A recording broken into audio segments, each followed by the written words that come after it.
বিশ্বনবী একবার আসরের নামাজের সেজদা লম্বা করে দিলেন।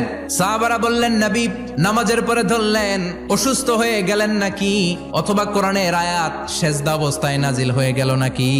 আসরের সেজদা তো এত লম্বা করতে কখনো দেখি নাই রে নবী। বিশ্বনবী বললেন, না, অসুস্থ হই নাই, কোরআনের আয়াত নাজিল হয় নাই। আমি যখন সেজদায় লুটিয়ে পড়েছি, আমার কলিজার টুকরা নাতি হাসান আমার কাঁধের উপরে চেপে বসেছে। আমি যদি সেজদা থেকে মাথা উঠাই হাসানের কষ্ট হয়ে যাবে, তাই আসরের একটা সেজদা আমি ইচ্ছা করেই লম্বা করে দিয়েছি। কি মায়া ছিল নাতিদের সাথে, যে নবী হচ্ছে সব নবীদেরও সর্দার। ওই নবীরে ঘোড়া বানায়া, বিশ্বনবীর বাবরি চুল ছিল তো, ওই চুল ধরে এরকম ঘোড়া ঘোড়া খেলতো। বিশ্বনবীর কাঁধে বসে বিশ্বনবীর বাবরি চুল টেনে টেনে কয়, এটা আমার ঘোড়া।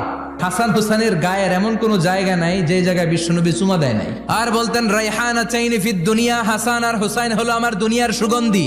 এজন্য ছোট বাচ্চাদেরকে মসজিদ থেকে তাড়িয়ে দেয়া যাবে, এদেরকেও নিয়ে যান।